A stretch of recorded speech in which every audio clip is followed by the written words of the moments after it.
On today's show, we will talk about someone we really look up to and admire, and then we will have Heather Grimminger join us to talk about assisted living.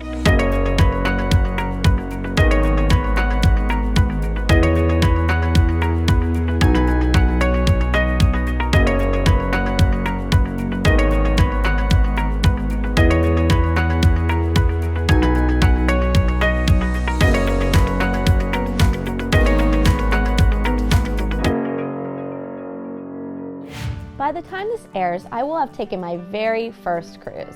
We booked this vacation over a year prior to going.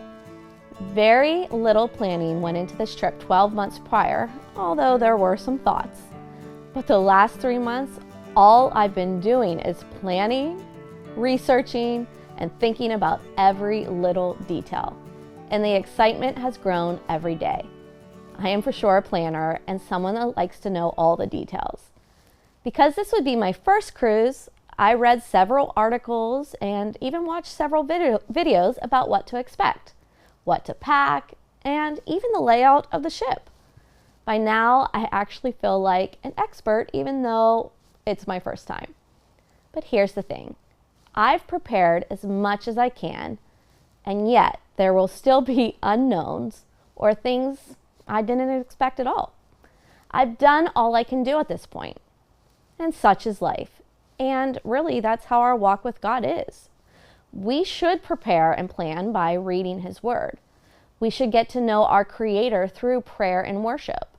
We should take the wisdom and advice that we receive from others who have been on this journey with Him longer than we have. These things are all so important and will make the journey so much better. But there will be times when things just don't go the way we thought or even planned them to be. We can read the Bible every day. We can pray every day and yet still have off days. I think it's the preparation that we do that allows for those off days to not consume us though. It's the prayer time that allows us to walk through those difficult days with a strength that only comes from Him. It's scripture that will come to mind when we feel lost or uncertain about something. Preparation is key. I certainly believe in it in my life and in all areas. But the most important area I can put my time into is my walk with Christ. He can't be someone we just call on occasionally. He needs to be part of our everyday, when times are good and when times are bad. But I truly think that the more we get to know Him in the good times, the easier those bad times will seem. And here's an add-on thought. I began writing this prior to actually having an issue when booking our cruise boarding time. I prepared for this night. I stayed up till midnight to get on, and I yet still had major issues. Was it frustrating? Yes. Could I do anything to change it? No. So let me repeat this. Preparation doesn't make it so that we don't have any problems. It will help us, but we still can have problems. And we are just three ladies, all with big opinions, always backed by a biblical standpoint. So let's talk about it. This segment is brought to you by Harry's Construction, whose motto is, "If you can dream it, we can create it."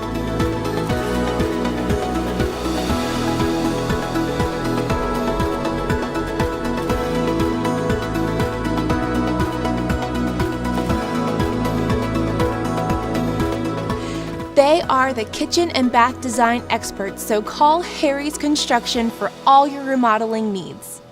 Welcome back, ladies. And today I think we have a pretty cool topic to talk about. Some people that we admire or look up to or that have changed our lives for the better. So, Teresa, who's someone that you thought of? I thought there was a lady many years ago, back when Kaylee and Justin were just being born. And she was my neighbor. Her name was Paquita Sarver. She could have been like my mom. And she was more than just a neighbor to me. She was a good Christian woman who saw the chaos that I was living in across the street and thought I was hilarious. And she didn't judge me. And she helped me in many, many, many ways. And she always had like such a good perspective on things.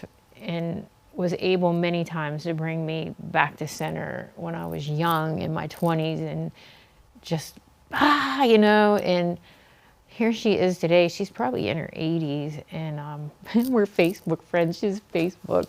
But every time I see her, she just always looks the same to me. And every time I see her, I always think of her as just like this pillar of strength. Even when her husband Kenny died back during COVID, she was at peace, and she just is a pillar of strength in my life. And secondly, James Dobson. When my son Alec died, somebody sent me the book, Holding On to Your Faith When God Doesn't Make Sense. And I read that. And it was just, there was a lot of good things in that I still have in my heart today. And it was just, I wouldn't say maybe that I look up to him. I don't really know him. But I feel like he had a lot of knowledge in an area that I needed that knowledge In that moment. Right. And I bring him up because he recently passed away. So I'm just one person that he impacted my life in a very, very bad time. So I'm sure there's millions more people like me that he has impacted their life. Absolutely. Yeah. Yeah. How about you, Tracy? I would say my mom. Yeah. Yeah, she's just always been, like you said, the pillar of faith. I think I didn't appreciate who she was until I was probably in my 20s, like when I went away to college, maybe a little bit younger, maybe 18 is when I really started to realize who she was. I've always loved her and had a great relationship with her, but I think as I grew in my faith, I realized like who she truly was and what she's been through. And I know she lost her dad when she was 14. He died of a heart attack, like on the ball field. Oh my goodness. And her mom, my Nana, who I also just absolutely love, like would light up any room. And she just had a great humor to her. But she never remarried. She was like, that was my soulmate. And so my mom never had a father figure really from 14 on, and was raised pretty, I would say, independently, but like when she met the Lord, she learned to like heavily rely on him. And so she didn't get saved until she was 27.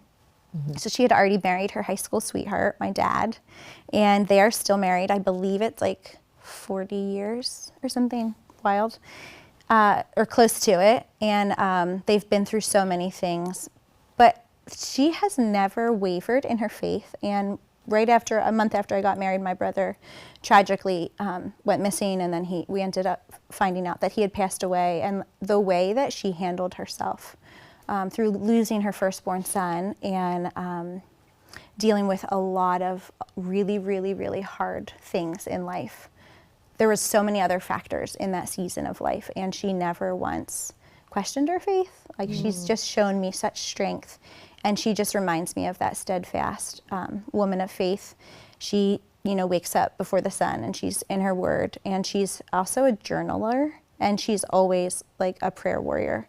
So she's kind of just shown me, no matter what life throws at you, you can rely on God. And I would say she's a little more quiet than I am.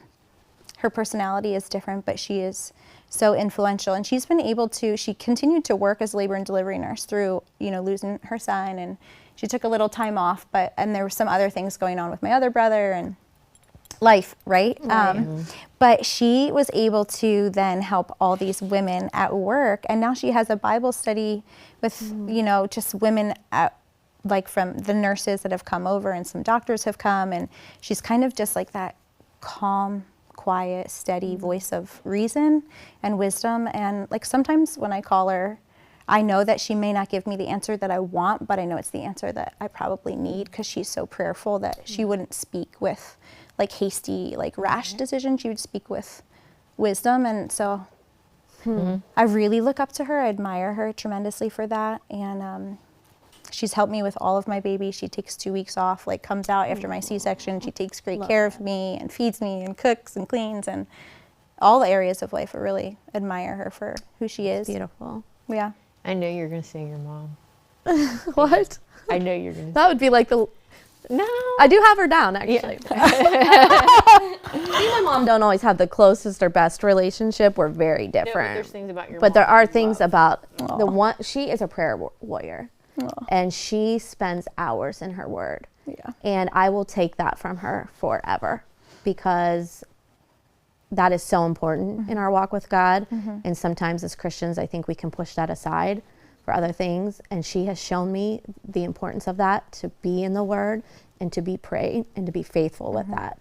And I know that that's where I got that from, that it's important to me today because of her. Yeah. And so I definitely, admire that about her. I wrote down a friend from college also. Her name is Suzanne. Sorry. And this girl, being on campus with her, showed me what faith was. She showed me what faith was, because in every situation, she never doubted that God would come through.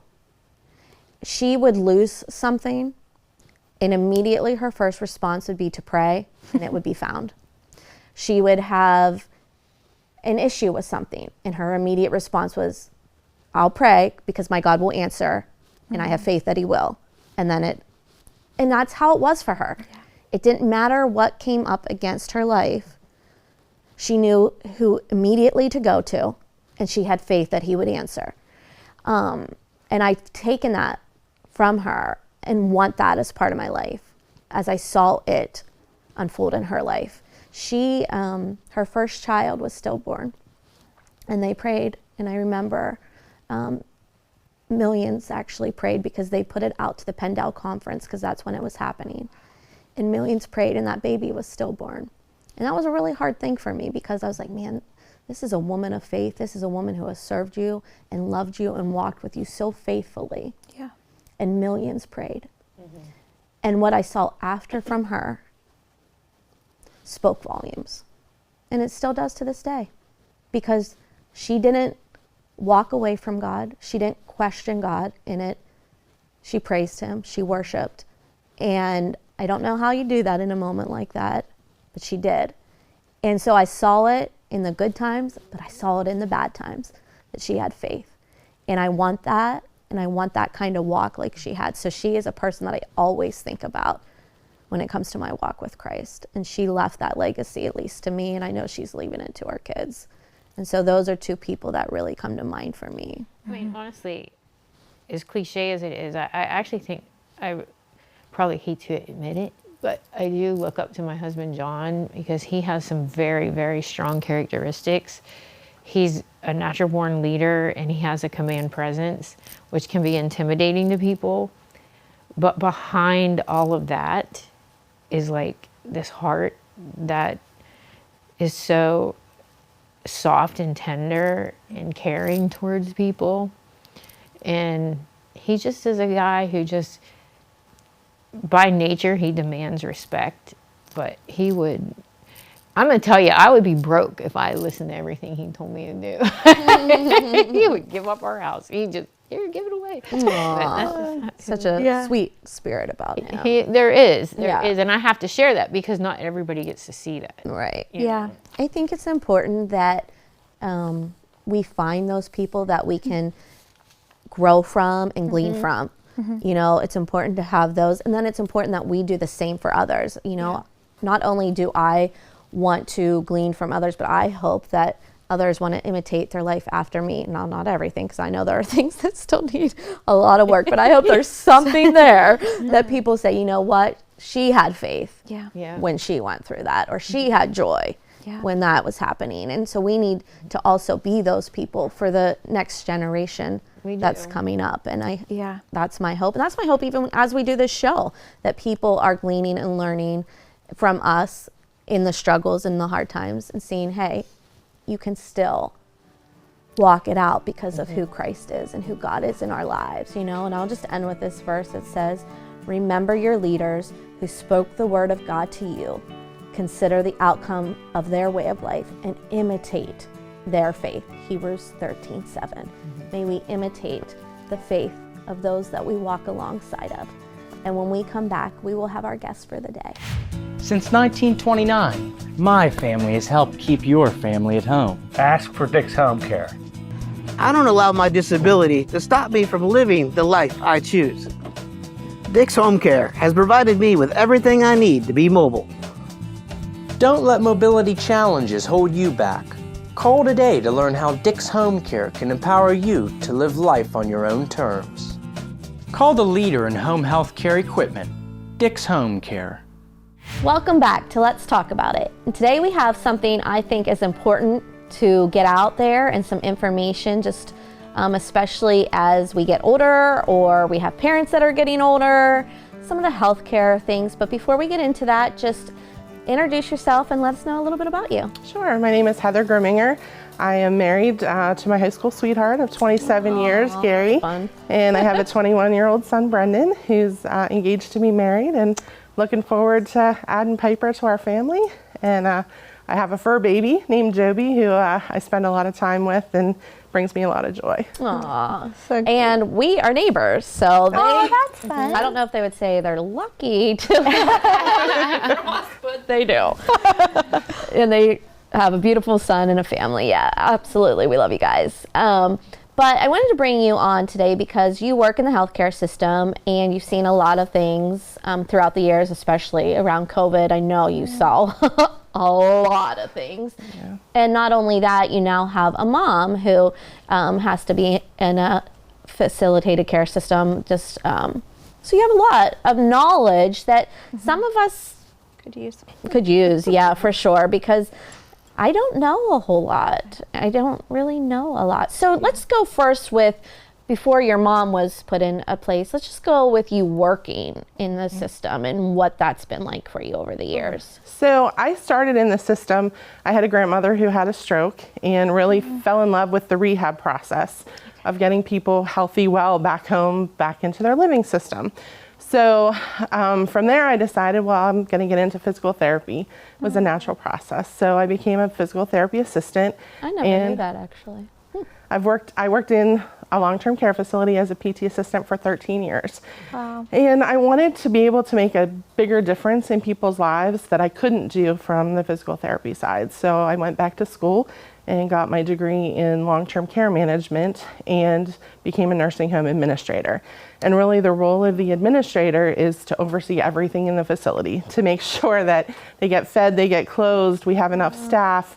And I was in that role for about 6 months before COVID hit. And being a new administrator and just right in. Yeah, so when COVID came, we closed the doors to the community and we became everything to those patients. Right. We were their church services, we were their families, we were the ones eating meals with them and taking care of them. And it really put a stress on the system and really burned a lot of people out. Yeah. So, that being said, I was an administrator for about 6 years. A huge building. I had 240 beds. I had a staff of over 300. Oh my. And it was a 24/7 job. You got calls in the middle of the night. And I decided I really wanted to do something just a little different with my talent set. So I left that role and decided I would take a position in a faith-based organization, which I loved. I loved knowing that everything was spiritually rooted. Yeah, I'm sure that made it a little easier. The care was much different. Yeah. And so while I was going through that process, I went back to school again and got certified ambitious in resident assessment coordinating, which really looks at the whole patient and are their needs being met? What do we need to do differently? How do we set up their plan of care? And what do we do to make them have quality of life? And going through that process, my mom fell and broke her shoulder and her wrist and was to go through the rehab process. Well, when she started through the rehab process, we started to see signs of dementia. And we knew this may not happen for her to get back home. So we had to really take a look at the system and say, where do we want her? Where will she fit? And we ended up in a faith-based organization that does have church services, which was a huge part of her life. And, we have kind of gotten that process of trying to get her adjusted. And every day is really a different journey with her. Some days she's content in the circumstance and some days she's not. And for those who don't understand dementia, you really live in their world. You don't try to bring them back to reality, you live with them. I don't think you know this, and I just think it's just so interesting how this played out because Teresa is actually, she's in it right now facing some things. And so I think it's just like a God thing, kind of. Like you said, I don't live near my mom, so I'm in and out. So I didn't see it until it all came crashing down. And then it was like, oh my word, she's not the same. She is not the same. Yeah, and as you progress through that, you know, the days of knowing who her grandson is, or, you know, I'm very fortunate because she knows me all the time. I just consider that the hugest blessing. But the family, you know, changes. She doesn't know who they are. Or she had a friend come that she went to college with, and she didn't know her. And it was so hard to know that that friend made time to come, and mom really didn't know who she was. So, you know, we've learned just very much that you go to their world and you do the best you can for them. And I quote often to my mom, Philippians 4, that I am learning to be content in the circumstance, because you don't know what the circumstance is going to be, and there's nothing that you can do that will bring you joy. And you are, and you've probably been the bad guy. I'm the bad guy. I was the bad guy yesterday. And then I get a message. I'm sorry for being mean, Teresa. You know, I'm over that. Like, I'm over that. Like, I don't care if she's mad. I love her, and I am never going to do anything to hurt her, regardless of how she feels about it. Right. And that's where I have to stand. Right. And you know, from my standpoint, what is the best that I can do for her every day? Yes. And she may not understand how or why, but that's my job now, is to take care of her the best way I can. Yes. And isn't that such a, like, you know, it's such a shift because, Thinking full circle. yeah, they're the ones that took care of us for so long, and that's what we were so used to. And now that shift of you taking care of them, what has that been like for you? It's been difficult. I blame myself a lot for not being, I was a healthcare administrator. I was the fixer. I was the one when the problem came, I found a solution.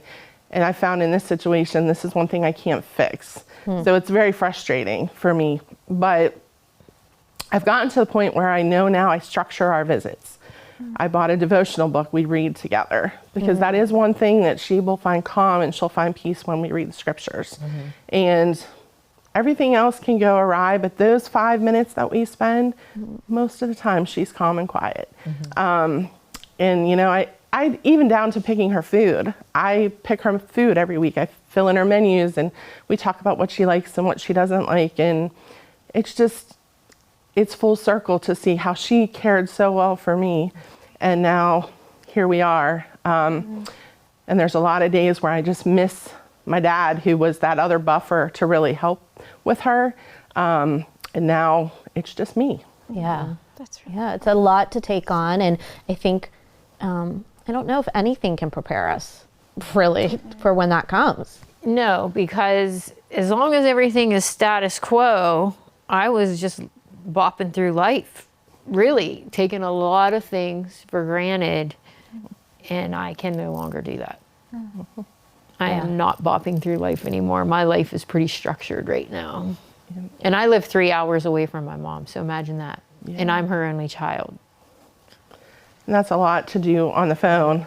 Yeah. Because I get the phone calls, because now if they change a medicine, if something happens, the facilities are required to call you and to ask for your consent to change things. And I get to see her, so I have the insight of, okay, maybe this is good for her, maybe it isn't, but I can't imagine being hours away and trying to make those same decisions. Yeah, it's hard. It's hard. She said to me the other day, you have a family. Howard is my family, my stepdad. And he's in assisted living, by the way. So, and I thought, well, you're right. I get it. Fair enough. Fair enough. So my decisions now are revolving around keeping her near that person that gives her comfort. And I'm not offended that it's not me, because I have to do the hard thing. I'm okay that it's Howard, because probably if it was me, I would want to be near John. Absolutely. Not Kaylee, because I always say Kaylee pull the plug on me. Don't let Kaylee be my power of attorney. She'll let him kill me.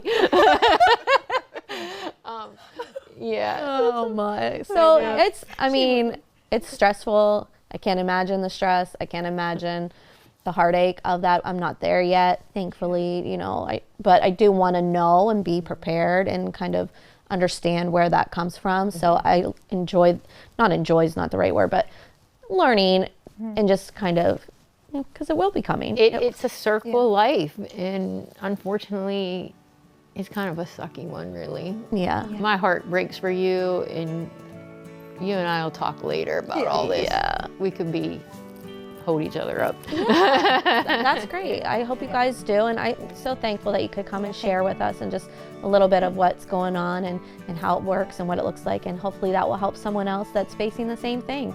And when we come back, we will have our verse for the day. Made by Vogel is a father and son business that produces high-quality handmade wooden products such as cutting boards, bowls, bottle stoppers, and more.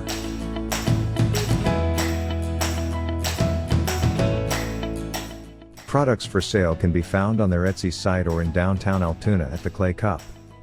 You can't go wrong buying from Made by Vogel.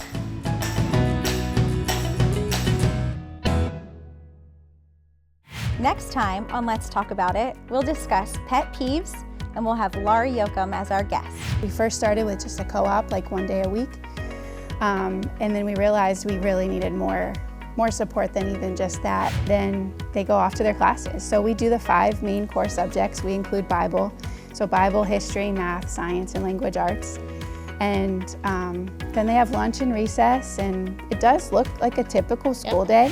All that and more on Let's Talk About It. Today's verse that I would like us to meditate on is found in Isaiah 40:31, and it says, "But those who hope in the Lord will renew their strength. They will soar on wings like eagles. They will run and not grow weary. They will walk and not be faint." This verse tells us that as we hope in the Lord, we can exchange our exhaustion for a renewed strength. It's only God who can provide the power and the ability to overcome weariness and exhaustion. He lifts us above our struggles, like an eagle who embodies confidence and power rooted in their Creator. We then can soar.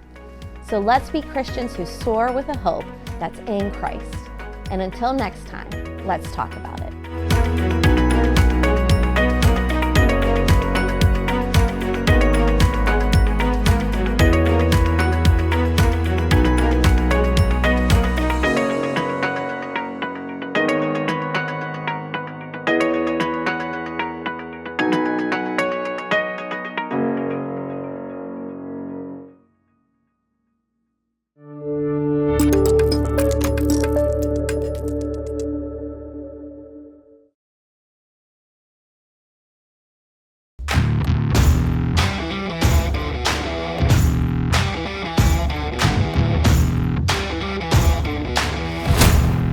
Impact Productions, a multi-layer technology company providing on-site, online, and in-studio video services.